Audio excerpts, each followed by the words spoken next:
ভাষা শহীদদের প্রতি শ্রদ্ধা জানাতে মানুষের ঢল। প্রথম প্রহরে রাষ্ট্রপতি ও প্রধানমন্ত্রীর শ্রদ্ধা নিবেদন। ধর্মীয় ও সামাজিক সম্প্রীতি সুদৃঢ়করণে প্রধানমন্ত্রীর সভাপতিত্বে বিশেষ সভা অনুষ্ঠিত। এবং তরুণদের চিন্তাকে সুসংহত করলে এগিয়ে যাবে দেশ, জানালেন নজরুল ইসলাম খান।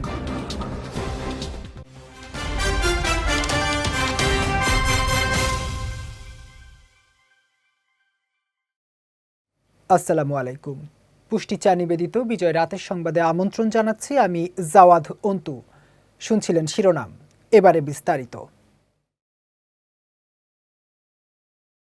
২১-এর প্রথম প্রহরে কেন্দ্রীয় শহীদ মিনারে ভাষা শহীদদের প্রতি শ্রদ্ধা নিবেদন করেছেন রাষ্ট্রপতি মোহাম্মদ শাহাবুদ্দিন ও প্রধানমন্ত্রী তারেক রহমান।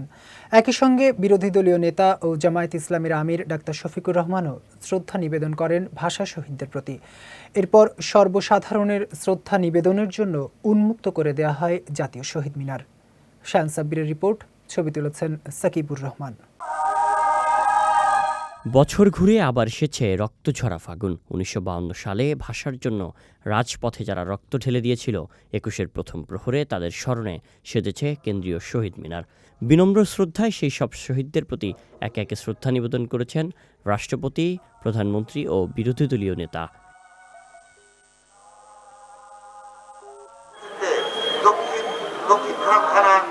হৃদয়ের গভীর ভালোবাসায় নানা শ্রেণী পেশার মানুষ, সামাজিক সাংস্কৃতিক সংগঠন, শিক্ষা প্রতিষ্ঠান ও সরকারি দপ্তরের প্রতিনিধিরা সারিবদ্ধভাবে পুষ্পস্তবক অর্পণ করেছেন।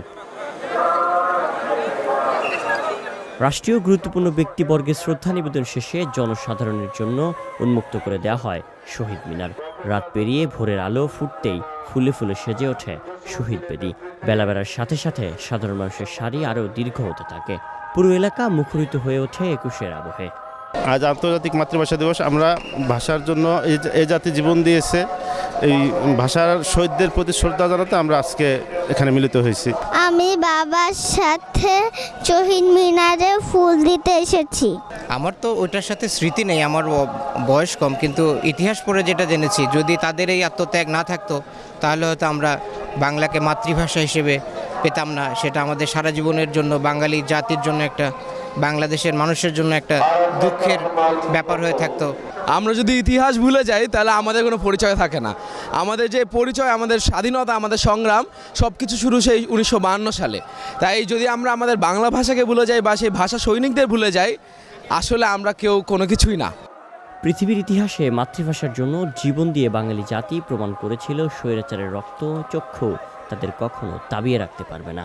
৭৪ বছরের আগের ভাষা শহীদদের এই আত্মত্যাগ কেবল বাঙালির নয়, আজ সারা বিশ্বের প্রতিটি মানুষের নিজ নিজ মাতৃভাষার অধিকার রক্ষার চিরন্তন প্রেরণা হয়ে দাঁড়িয়েছে।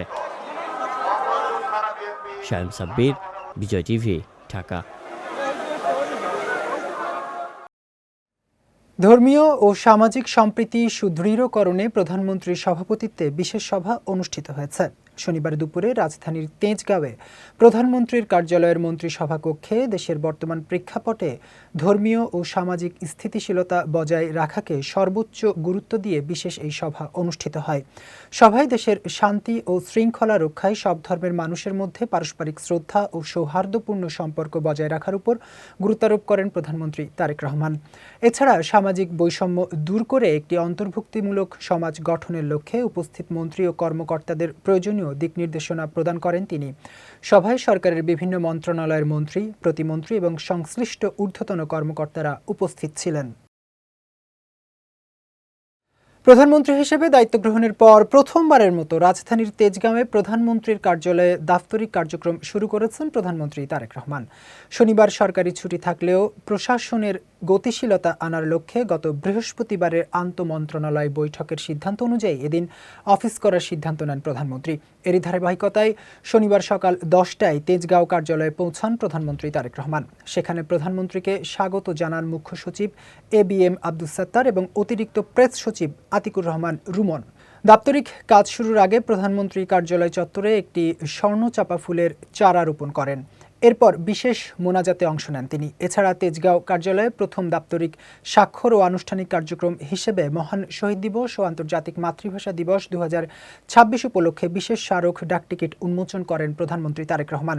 এ সময় প্রধানমন্ত্রীর প্রতিরক্ষা উপদেষ্টা অবসরপ্রাপ্ত brigadier general doctor AKM Shamsul Islam সহ ঊর্ধ্বতন সামরিক ও বেসামরিক কর্মকর্তারা উপস্থিত ছিলেন। ফ্যাসিবাদী আওয়ামী লীগ দুঃশাসনের 15.5 বছরে এই দেশের বিভিন্ন প্রতিষ্ঠান ধ্বংস হয়ে গেছে, এমনটাই ইঙ্গিত দিয়েছেন প্রধানমন্ত্রীর রাজনৈতিক উপদেষ্টা নজরুল ইসলাম খান। বলেছেন, যতখানি আমরা ভেবেছি এটা তার চেয়েও বেশি। দলীয়করণ, আত্মীয়করণ, দুর্নীতি, অনাচার, অযোগ্য মানুষদের দায়িত্ব দেওয়ার কারণেই এই সর্বনাশ হয়েছে। শনিবার দুপুরে বাংলাদেশ চলচ্চিত্র উন্নয়ন কর্পোরেশন ডিবেট ফর ডেমোক্রেসি আয়োজিত অনুষ্ঠানে প্রধান অতিথির বক্তব্যে নজরুল ইসলাম খান এসব কথা বলেন। আওয়ামী লীগের রেখে যাওয়া ধ্বংসস্তূপে দাঁড়িয়ে কাজ করা ছাড়া কোনো উপায় নেই জানিয়ে সবাইকে নিজের অবস্থান থেকে সরকারকে সহযোগিতার আহ্বান জানান প্রধানমন্ত্রীর রাজনৈতিক উপদেষ্টা। আমরা যারা বয়স্ক মানুষ আছি, আমাদের যে হবে না এটা ততক্ষণ পর্যন্ত, যতক্ষণ না আমাদের চেয়ে যারা ছোট আছে, যারা তরুণ আছে, যুবক আছে, তারা আমাদেরকে সামনে জোর করে ঠেলে না দেয়। অভিজ্ঞতা প্রয়োজন, কিন্তু কাজটা করার জন্য যুবক তরুণদের প্রয়োজন। আমরা সমালোচনা করি, পছন্দ করি খুব, কিন্তু তা দিয়ে হবে কি? যে শিক্ষা ব্যবস্থা বেকারত্ব বাড়ায় তা বাদ দিয়ে কার্যকরী ব্যবস্থা গড়ে তুলতে হবে। বাংলা ভাষাকে সব জায়গায় গুরুত্ব দিয়ে বিশ্ব দরবারে প্রতিষ্ঠিত করতে হবে, এমনটাই জানিয়েছেন শিক্ষামন্ত্রী ডক্টর আ.ন.ম এহসানুল হক মিলন। শনিবার সকালে রাজধানীর মিরপুরে মাতৃভাষা দিবসের অনুষ্ঠানে যোগ দিয়ে কথা বলেন শিক্ষামন্ত্রী। প্রাথমিক শিক্ষায় পাঠদান পদ্ধতিকে আরও যুক্তিযুক্ত করতে হবে জানিয়ে তিনি বলেন, শিশুদের হাতে কলমে শিক্ষার উপর গুরুত্ব দিতে হবে। আমি বলছি যে শিক্ষা আমাদেরকে কর্মসক্ষম জাতি দেবে, সেই শিক্ষায় আমাদের যেতে হবে। আমরা রিয়েলিস্টিক্যালি স্পিকিং, আমরা কিন্তু বেকারত্ব বাড়াচ্ছি, আমরা শেখাচ্ছি কিন্তু বেকারত্ব বাড়াচ্ছি। আচ্ছা, শিক্ষা কি মূলত বেকারত্ব বাড়ানোর জন্য না বেকারত্ব কমানোর জন্য? এই বেসিক কোশ্চেনটার অ্যাড্রেস কিন্তু আমরা করছি না। আমাদের কাছে আসা শুরু হয়েছে যে অনার্সে এই সাবজেক্ট দিতে হবে, ওই সাবজেক্ট দিতে হবে, কলেজ করতে হবে, স্কুল করতে হবে, মাদ্রাসা করতে হবে। তার মানে কি শিক্ষা মন্ত্রণালয় কি বেকারত্ব সৃষ্টি করার কারখানা না বেকারত্ব দূরীকরণের কারখানা? আমাদের বেসিক এই কোশ্চেনগুলোতে আমরা অ্যাড্রেস করতে হবে, আমরা তা করছি না। কিন্তু আমাদের বিশ্ববিদ্যালয় থেকে বেরিয়ে যত বেকার রয়েছে, এইভাবে যদি বিশ্ববিদ্যালয়গুলো শিক্ষাক্ষেত্রে যদি ক্রমান্বয়ে বেকারত্ব বাড়াতেই থাকে, তাহলে এই দেশটা এই বেকারত্বের বোঝাকে নিয়ে আমরা কোথায় যাব একবার ভেবে দেখুন। সেই জন্য আমাদের শিক্ষাকে মূলত কার্যকরী শিক্ষা ব্যবস্থা আসতে হবে। একই অনুষ্ঠানে শিক্ষা প্রতিমন্ত্রী ববি হাজ্জাজ জানান, সঠিকভাবে শিক্ষা প্রদান করতে না পারলে দেশ গঠন সম্ভব নয়। সারা দেশে ধারাবাহিকভাবে বিশ্বমানের শিক্ষা চালু করতে হবে বলেও জানান প্রতিমন্ত্রী। এ সময় শিক্ষা মন্ত্রণালয়ের অধীনে যতগুলো দফতর রয়েছে সবগুলোকেই দুর্নীতিমুক্ত দেখতে চান বলেও জানান শিক্ষা প্রতিমন্ত্রী। শিক্ষা মন্ত্রণালয়ের অধীনে যতগুলো দপ্তর আছে, যতগুলো ইনস্টিটিউশন আছে, সব জায়গায় আমি এবং মাননীয় মন্ত্রী মহোদয় আমরা অ্যাবসলিউট করাপশন ফ্রি দেখতে চাই। মাননীয় মন্ত্রী মহোদয় ওনার কথাটা বলবেন, তবুও ওনার ভাই হিসেবে, উনি আমার বড় ভাই, সেই হিসেবে আমি ওনার কথাও বলছি, আমার কথাও বলছি যে আপনারা আগামী 5 বছরে লিখে নিতে পারেন কোনো জায়গায় কোনোভাবে কোনো করাপশনের সাথে আমাদের কোনো ইনভলভমেন্ট আপনারা পাবেন না। আর যেহেতু আমরা হব না, তাই আমরা অন্য সবার জন্য কিন্তু এখানে 0 টলারেন্স মেনটেন করব, সবার জন্য। এটা আপনারা কড়া নজর রাখবেন। এবার পুষ্টি চিনিগুড়া চাল নিবেদিত জেলা সংবাদ।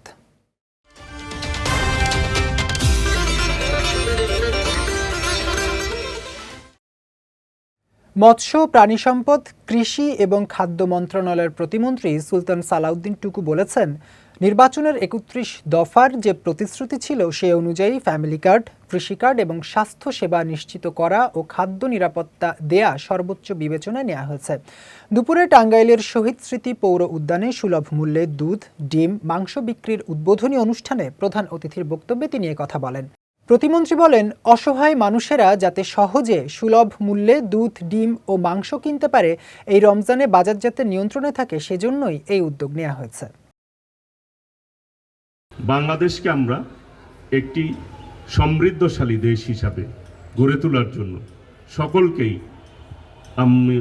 আমাদের জায়গা থেকে সহযোগিতা কামনা করছি, যাতে করে আমরা এই দেশের মানুষের জন্য আমরা তৃণমূল পর্যায়ে যে মানুষগুলি আছে, অসহায় মানুষগুলি আছে, তাদের হতদরিদ্র মানুষগুলি আছে, তাদের জন্য সর্বোচ্চ পদক্ষেপ আমরা আমাদের জায়গা থেকে নিব। এবং ৩১ দফা আমাদের প্রতিশ্রুতি ছিল, সেই অনুযায়ী ফ্যামিলি কার্ড, কৃষি কার্ড এবং স্বাস্থ্যসেবা নিশ্চিত করা, খাদ্যের নিরাপত্তা দেওয়া, এই বিষয়গুলি আমরা সর্বোচ্চ গুরুত্ব সহকারে বিবেচনায় নিয়েছি। সংবাদকর্মীদের দীর্ঘদিনের অমীমাংসিত ওয়েজ বোর্ড সমস্যার দ্রুত সমাধানের প্রতিশ্রুতি দিয়েছেন তথ্য ও সম্প্রচার মন্ত্রী জহিরুদ্দিন স্বপন। দুপুরে বরিশাল প্রেস ক্লাব মিলনায়তনে স্থানীয় সাংবাদিকদের সঙ্গে মতবিনিময় সভায় প্রধান অতিথির বক্তব্যে তিনি এই প্রতিশ্রুতি ব্যক্ত করেন। জানান, সরকারের পক্ষ থেকে ওয়েজ বোর্ড বাস্তবায়নের প্রতিবন্ধকতা দ্রুত দূর করা হবে এবং সংবাদপত্র মালিকদের সঙ্গে আলোচনা করে প্রয়োজনীয় ব্যবস্থা নেওয়া হবে। এ সময় তিনি সাংবাদিকদের আরও দায়িত্বশীল হওয়ার আহ্বান জানান এবং প্রযুক্তি নির্ভর আধুনিক গণমাধ্যম গড়ে তোলার উপর গুরুত্ব আরোপ করেন। বরিশাল প্রেস ক্লাবের সভাপতি আমিনুল ইসলাম খসরুর সভাপতিত্বে সভায় সহসভাপতি হুমায়ুন কবির এবং সাধারণ সম্পাদক SM জাকির হোসেন সহ বিভিন্ন ইলেকট্রনিক এবং প্রিন্ট মিডিয়ার সাংবাদিকরা উপস্থিত ছিলেন।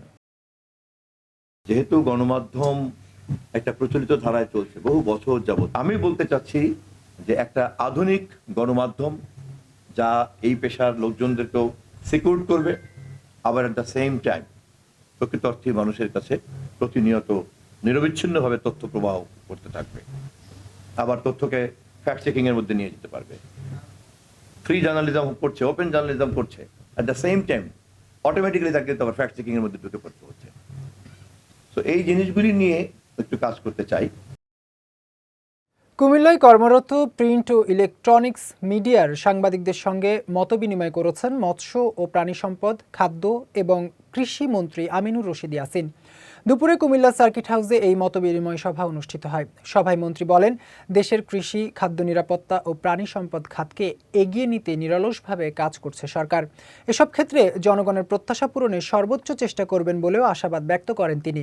মতবিনিময় সভায় আরও উপস্থিত ছিলেন কুমিল্লার জেলা প্রশাসক মোহাম্মদ রেজা হাসান, পুলিশ সুপার আনিসুজ্জামান সহ জেলার বিভিন্ন প্রিন্ট ও ইলেকট্রনিক মিডিয়ার সাংবাদিকরা।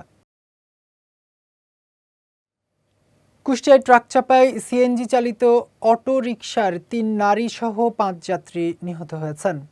দুপুরে কুষ্টিয়া হাইওয়ে বাইপাসে এই দুর্ঘটনা ঘটে।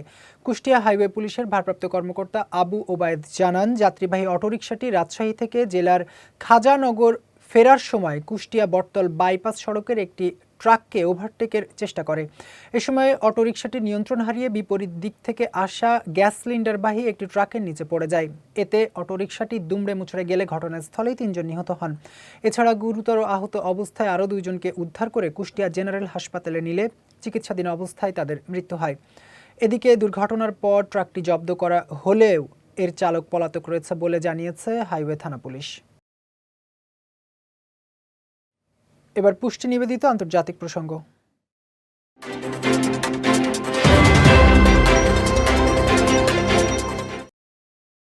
আগামী মাসে 3 দিনের চীন সফরে যাবেন মার্কিন প্রেসিডেন্ট ডোনাল্ড ট্রাম্প। এরই ধারাবাহিকতায় 31শে মার্চ থেকে 2রা এপ্রিল পর্যন্ত চীনে সফররত থাকবেন তিনি।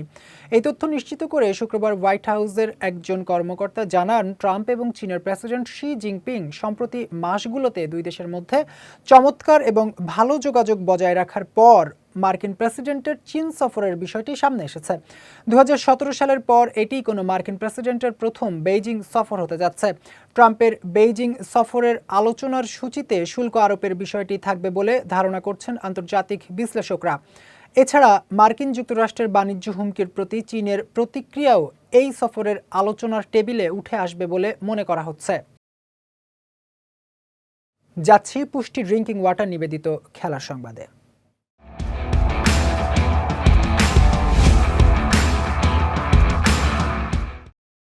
ইংল্যান্ডের জনপ্রিয় ফ্র্যাঞ্চাইজি ভিত্তিক টি-20 টুর্নামেন্ট দ্য 100-এর আসন্ন আসরে অংশ নিতে 710 জন ক্রিকেটার নিলামে নাম লিখিয়েছেন, যার মধ্যে রয়েছেন 23 জন বাংলাদেশি ক্রিকেটার। লীগ কর্তৃপক্ষের প্রকাশিত তালিকায় বাংলাদেশি ক্রিকেটারদের মধ্যে রয়েছেন মুস্তাফিজুর রহমান, তাসকিন আহমেদ, জাকের আলী, সাইফ হাসান সহ এক ঝাঁক তারকা। নিলামে সর্বোচ্চ রিজার্ভ প্রাইজ 1 লাখ পাউন্ডের ক্যাটাগরিতে আছেন টাইগার পেসার মুস্তাফিজুর রহমান।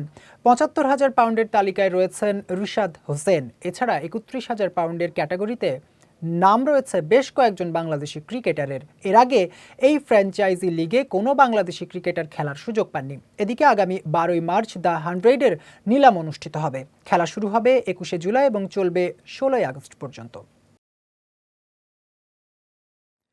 লা লিগায় শীর্ষস্থান ধরে রাখতে আজ রাতে ওসাসুনার মুখোমুখি হচ্ছে রিয়াল মাদ্রিদ।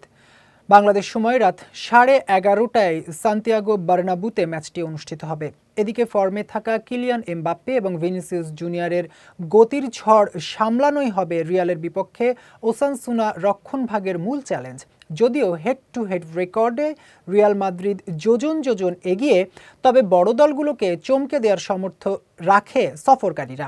অন্যদিকে ইংলিশ প্রিমিয়ার লিগে নিউ ক্যাসেলের বিপক্ষে রাত 2টোয় মাঠে নামছে ম্যানচেস্টার সিটি। আজ জিতলে অ্যাস্টন ভিলার সঙ্গে পয়েন্ট ব্যবধান বাড়ানোর পাশাপাশি টেবিল টপারদের সঙ্গেও ব্যবধান কমানোর সুযোগ রয়েছে সিটিজেনদের।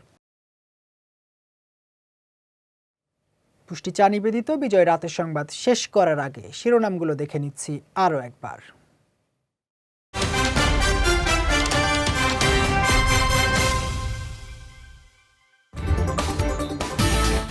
ভাষা শহীদদের প্রতি শ্রদ্ধা জানাতে মানুষের ঢল।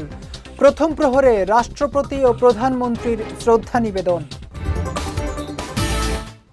ধর্মীয় ও সামাজিক সম্প্রীতি সুদৃঢ়করণে প্রধানমন্ত্রীর সভাপতিত্বে বিশেষ সভা অনুষ্ঠিত। এবং তরুণদের চিন্তাকে সুসংহত করলে এগিয়ে যাবে দেশ, জানালেন নজরুল ইসলাম খান।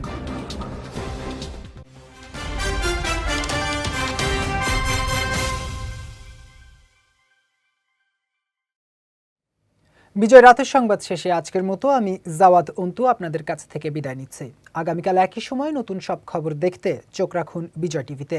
এছাড়াও আজকের বিজয় রাতের সংবাদের ভিডিও দেখতে পারেন আমাদের ইউটিউব এবং ফেসবুক পেজে। আমাদের ইউটিউব হলো youtube.com/বিজয়টিভি অফিসিয়াল এবং আমাদের ফেসবুক পেজ হলো facebook.com/বিজয়টিভি লিমিটেড। এতক্ষণ সঙ্গে থাকার জন্য ধন্যবাদ সবাইকে।